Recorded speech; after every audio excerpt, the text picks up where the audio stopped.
to Metro Talk. I'm Kent Shuffle. Thanks for being with us. Pat Gowan, one of the editors with the Post-Dispatch, is here. Welcome, Pat. Hi, Kent. And Jim Schrader, the publisher of the Telegraph's alongside. Welcome, Jim. Hey, guys. Jim, a report shows that state revenue from the lottery dropped for 3 of the months in the first quarter of this fiscal year. That fact raises several questions. Number one, have we become too reliant on gambling revenue? Number two, can we realistically expect to fund capital projects through gambling revenue if the gambling revenue is decreasing? And three, State Senator Kirk Dillard says, you know, not all the municipalities are sold on gambling anyway. Maybe we should forget gambling to fund capital projects and instead use the gasoline sales tax. Is that a good idea? Well, take those in the order you like. Yeah, take those in the order you like. Pardon the pun, but it looks like we can't bet on gambling revenue to fund us anymore. Either through the lottery, which for years people keep saying, how come education is broke? Because all of these lottery funds were supposed to pay for education. They forgot that when states institute a lottery, it becomes a shell game with the way that money comes in. Technically, the revenues from the state lottery do go towards education, but it wasn't additional money, it was instead of money in the general fund. So it became replacement revenue for education, and that money that did go to education was spent on something else. Well, now, even though the lottery keeps trying to reinvent itself with new games and all kinds of new programs, we come up with new lottery earmarks where regularly they'll come out with a new game that's going to fund something for cancer research or something for veterans benefits or something for this, that, or the other. At the same time, we're trying to expand gambling into bars and clubs and gas stations in the video games, which is legislation that's been on the books for 2 years, but they still don't have the infrastructure set up. So we haven't seen $1 of that yet, though we have earmarked, I think, $2 billion from that gambling revenue that was supposed to go to capital projects. We are fighting in Springfield now about expanding into 5 more casinos statewide, and whether or not they were going to put slot machines in the racetracks because the horse races were down in revenue and couldn't support sufficient purses. There has to be a finite amount of money that's going to be gambled in a state. And even in Las Vegas, if Nevada had to rely only on citizens from Nevada for their gambling revenue, they couldn't support themselves either. It's going to have to be from out of state. In the state of Illinois, gambling can't be our only salvation anymore. It's a declining return. At some point in time, you're going to hit that finite number of per capita. Somebody has $100 that they're going to gamble, and they're either going to gamble it on a video game, or they're going to game it, or buy lottery tickets, or buy raffle tickets, or, I mean, there's only so much disposable income. We keep spending money saying that we're going to pay for it with increased gambling revenues. And not only are the gambling revenues not increasing, as it's shown on at least ways for the last 3 months for the lottery, it's starting to decline. The latest expansion that they've talked about in Springfield, which was going to add 5 casinos and add video machines to the gambling or to the racetracks, initially said they thought that would generate $1 billion. And now I read a study 2 weeks ago that said it's probably closer to 160 million. Well, there's a big spread between, 160 million and $1 billion. It's just not going to add up anymore. At some point in time, people are going to have to realize that if we want these capital projects, we're going to have to step up to the plate and pay for them ourselves, or we're going to have to find another funding mechanism, but gambling can't be it. It would seem to me that if you put a video poker machine in every corner of every bar and restaurant and tavern and gas station and a corner post office, that it's not going to generate enough money to catch up on the capital projects that are deferred, much less fund new ones. I don't see it happening anymore. What about Senator Dillard's proposal to shift some of that gas tax revenue to help fund capital projects? Does that make sense? Well, it hasn't done a real good job of funding our roads. Apparently, we have roads that can't be fixed, and that's the money that gas tax is supposed to go towards that. So if you shift it from one thing to another, something's going to suffer. It's going to have to be new revenue. It would seem to me if you shift part of the gas tax into capital projects, other than roads, that's that many more miles of roads that aren't going to be repaired. Pat, lottery revenues are down. Have we become too reliant on gambling money in Illinois? Can we realistically expect to fund capital projects with gambling money? Or should we do like Senator Dillard has suggested and maybe start shifting some of the capital projects to the gas sales tax? So Jim addressed all that very well. Let me turn the corner and look at what comes next, because the obvious question is, if this stops working, what do we do next?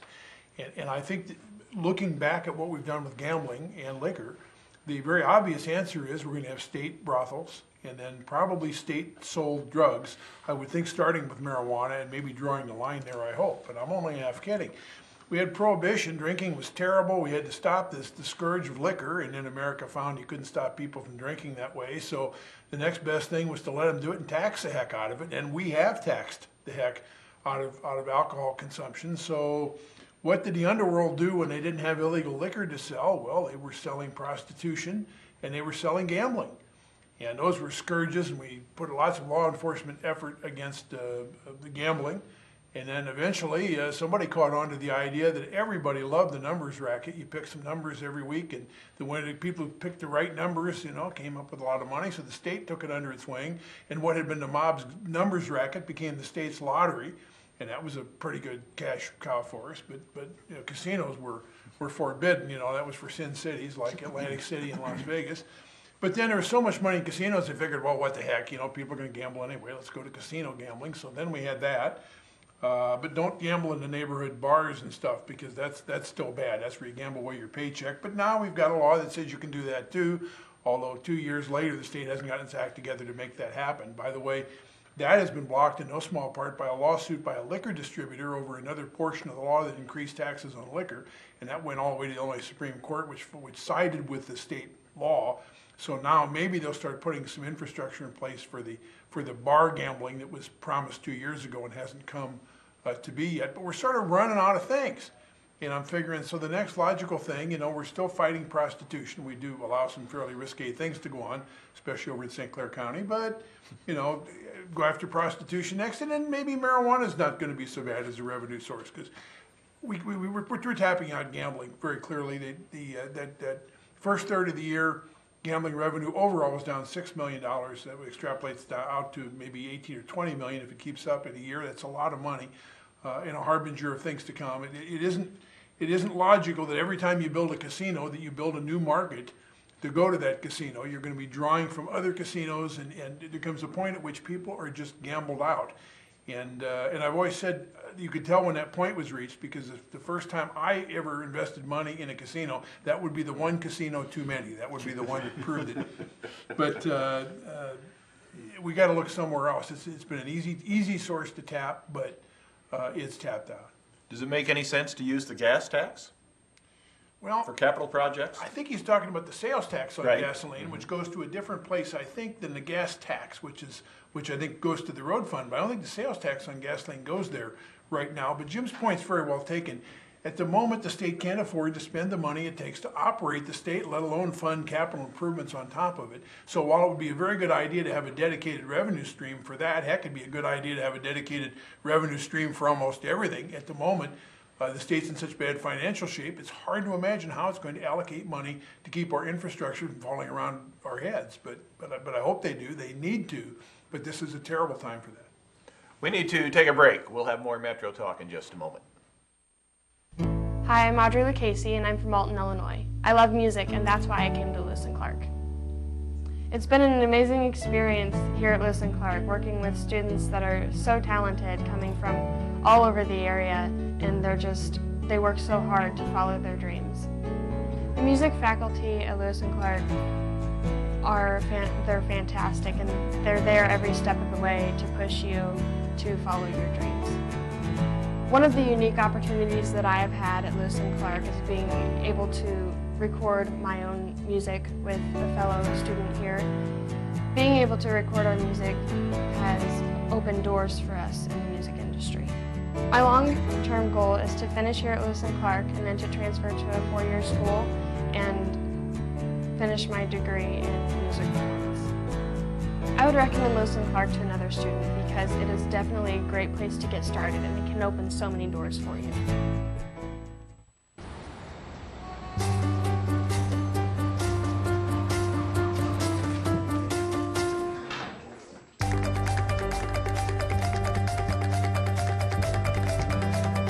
Big dreams and good grades aren't enough to get into college. There are actual steps you need to take. Finding someone who can help is the first and most important. For the next steps, go to knowhowtogo.org.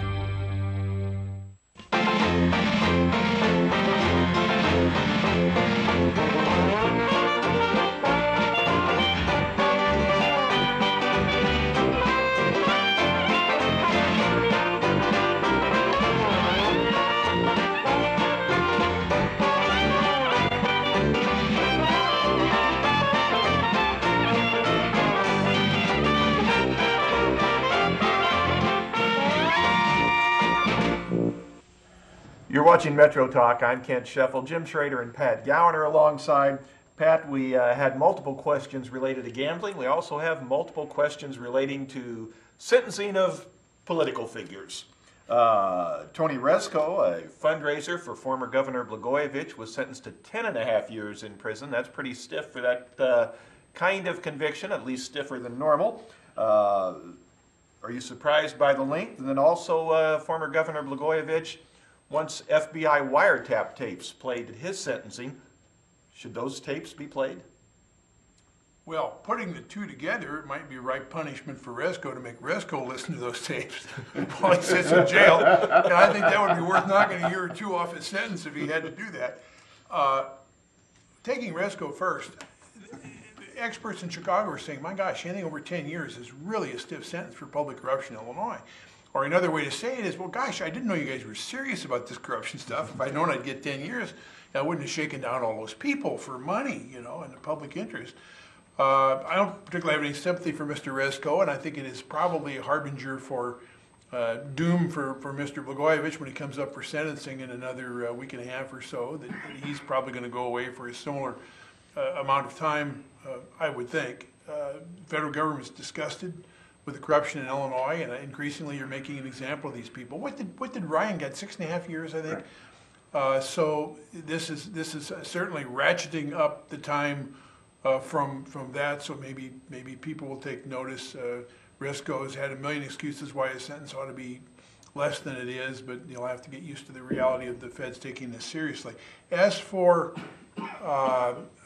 playing of Blagojevich's tapes, this is kind of problematic to me. The FBI made so many tapes, I forget, it's like 150 hours or something of tapes that they made on wiretaps of Blagojevich, I guess his telephone calls in his house. Blagojevich wanted more of it played than was in court. The prosecutors played, of course, the most incriminating passages. Blagojevich went to the judge trying to get more passages played, saying, his defense saying, in essence, in a greater context, the jury would realize that maybe this wasn't what it seemed to be. It's impossible to to run a trial in which a judge does not have some control over what evidence gets in. If the judge is impartial, as I would expect the judge is, he examines the possibility that this would weigh for the defense and says no, I think Blagojevich has to accept this. I think his ego requires that Blagojevich keep carping that there is evidence I'm innocent. If only the judge would let it in, if only the jury could hear this, they'd never have convicted me. The jury is supposed to look at all the evidence in the light most favorable to the defendant. If the jury really did that with the tapes, if they went into the jury room and said, okay, we've heard what he said, what is the most innocent possible construction of these words? That's the way they're supposed to look at the evidence. It's hard for me to imagine that anything that's actually on the tapes would be more beneficial to Blagojevich than what could be in the imaginations of the jurors, which is a long way of saying I don't think it would make any difference. The judge is not going to allow it. It's been ruled on a long time ago. He may be able to use that as an appeal issue down the line, but I think December 6th he's going to go where Resco is gone, and the federal guns in Springfield and Chicago will finally be silenced for a while until they latch on to somebody new to investigate, and this being Illinois, I have every faith that they'll find one. Just take a break for the holidays. I'm in no position to say who, but I'm sure there are one or two out there. Well, just think, as late as 2 weeks before the sentencing, Resco's defense team was petitioning the court for the sentence to be time served, which is roughly 3.5 years. And it's like, okay, you've had me for 3.5 years. That's good enough. I'm remorseful and repentant, and I've served enough time, and after all only is kind of shaking down guys that deserve to be shook down anyway. And I think, probably no one was more surprised than Tony Resco when he got hit with 10.5 years. With the possible exception of former Governor Blagojevich, who went, oh, this guy is, playing second or third fiddle, and he got 10.5 years. I may have a problem here. That, I was kind of looked at as the ringleader here, and these guys were doing all of this at my bidding, and I'm going to get the coals poured to me. I think that probably is what's going to happen here. The feds went into this not fooling around. It was not a state charge. It was a federal charge. Some pretty serious charges. 5 different people, I guess, have now been convicted in schemes involving Blagojevich. And I think Resco's 10.5 years probably sent a strong message to whoever comes next, and I agree with Pat, there will be somebody who comes next.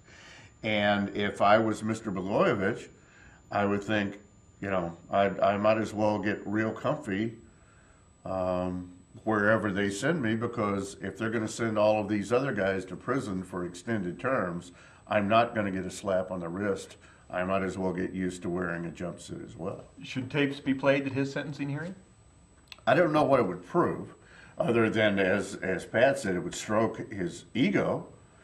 But I don't know how contextually that could possibly change anything in a sentencing hearing after he's already been convicted. I don't think anybody's going to say, oh, well, yeah, he meant it in that other part of the tape over here, but he was just horsing around over here. I think he's going to get real comfortable in a 4x8. So we need to take a break. We'll have more in a moment. Hello and welcome to the Lewis and Clark Minute. Today we're going to check out the radio broadcasting program in WLCA with Mike Lemons. Have you ever listened to your favorite radio station or your favorite disc jockey and say, I could do that?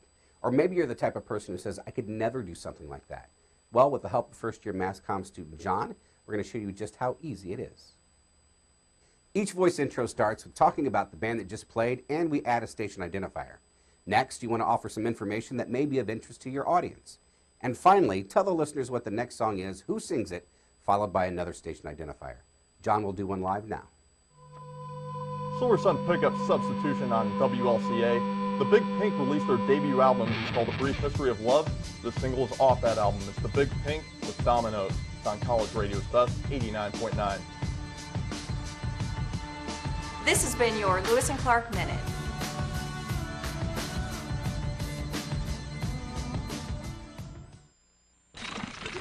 What's that?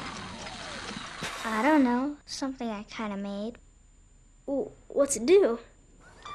What do I do? Well, thanks for asking. I ring my bell and I like to dance. What do I do? Well, thanks for asking. How? Yeah, it still needs a little work. Anything's possible. Keep thinking. Get started on your own inventions or just play some games at inventnow.org. Sounds like you could use some Van Gogurt. It's fortified with arts-rich nutrients to improve your math and reading skills. Catch! Van Gogurt, thanks. So what's the deal with your ear? Always with the ear, huh? Feed your kids the arts. For 10 simple ways to learn how, visit AmericansForTheArts.org. This is Metro Talk. I'm Kent Scheffel. Jim Schrader's here, along with Pat Gowan.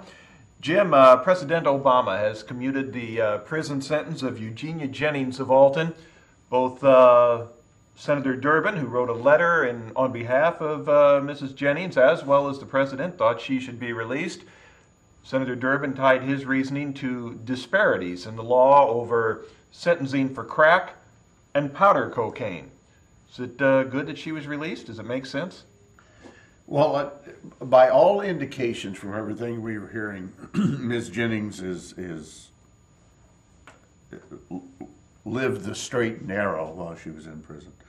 The discussion has long been that there were more strict or more punishing convictions for crack cocaine than there was for the powdered cocaine. Many have said that the reason behind that came down to socioeconomic or demographic.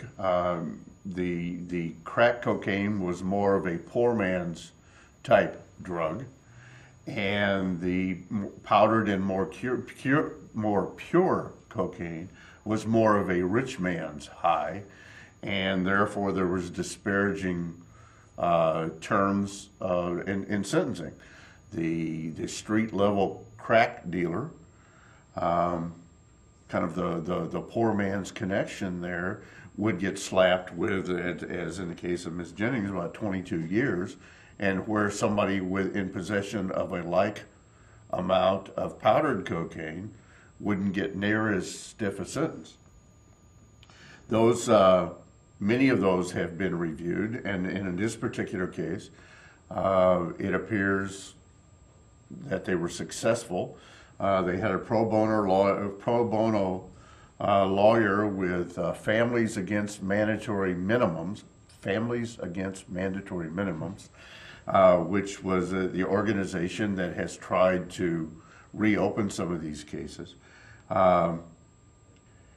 It's interesting that Ms. Jennings, who was convicted of trying to sell drugs to an undercover officer, really didn't ask for cash. She was trying to trade the drugs for designer dresses.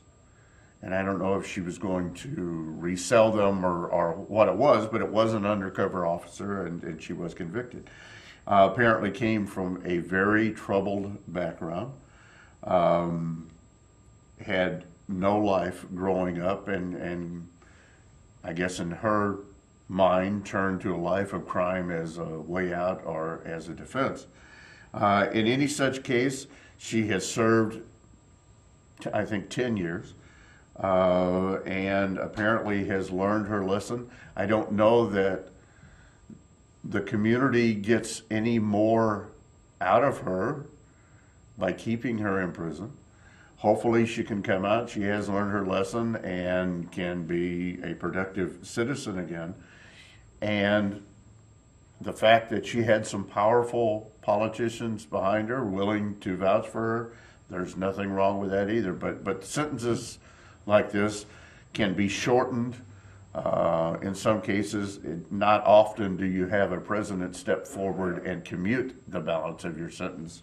But in this particular case, good for her, I guess, and I hope she comes out and can lead a productive life. Pat, Senator Durbin and President Obama both supported a pardon for Eugenia Jennings of Alton. Were they correct in supporting that pardon? Not pardon. No, commute. Commute, yes. Pardon, it would be erased. Yes. Yes. Commutation just means she's a paroled convict, that her time has ended there. She has served about as much time now as she would have served if she'd sold powdered cocaine instead of crack. The limits have since been changed, although there's still a disparity in what is a felony amount of powdered cocaine and a felony amount of crack. But the amount that she possessed at the time, by 13.5 grams, was a felony amount then. It is no longer a felony amount. 18 is the minimum for a felony now, and crack as I understand it. So the law has been changed since, and probably would have earned her a chance to get out early, although she was prosecuted as a career criminal under circumstances I don't entirely understand that did not make her eligible for a benefit under the new law. I think it's instructive that this is the only commutation that President Obama has given in his now 3 years as President of the United States. Whether her case was that much more compelling than others on his table, I have no idea. There's a cynic in me a little bit that wonders how much of this is connected to the fact that we understand she's been diagnosed with cancer. And prisons do love to get rid of inmates with expensive conditions and put them on somebody else's dime. That might have played a little bit of a role. It didn't hurt that Dick Durbin has the power he has. He's from Illinois. He came from Metro East and may be more aware of the case because of that, maybe have more sympathy for the case because of that. So something short maybe of President Obama doing Senator Durbin a favor, but it could be something sort of along those lines too. So we'll see how she behaves when she's out of prison. But we have packed our federal prisons with these mandatory minimums, and in some cases fairly small amounts of drugs, or in this case on an unfair disparity between crack and cocaine punishment. And we're paying the price in humanity, we're paying the price in dollars.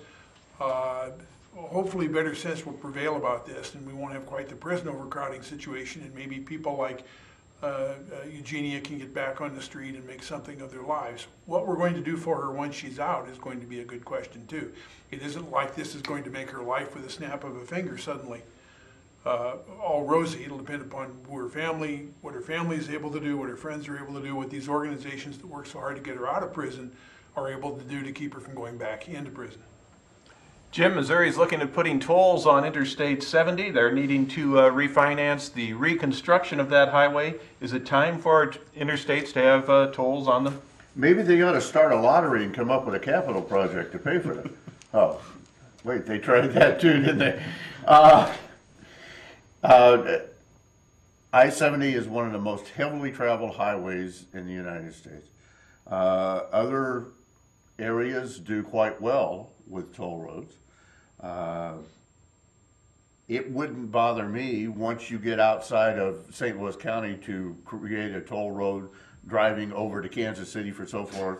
That wouldn't bother me. Yeah, that's right. Once you get past the part that I drive, it wouldn't bother. But it would make sense. Toll or not? I think it makes sense to build toll roads that weren't there before. I'm not so sure it makes sense to put tolls on roads that were already paid for by the taxes already collected. That's going to do it for this round of Metro Talk. Thanks for being with us. Jim Schrader, the publisher of The Telegraph, has been here, along with Pat Gowan, one of the editors with The Post. I'm Kent Shuffle. We'll see you next time.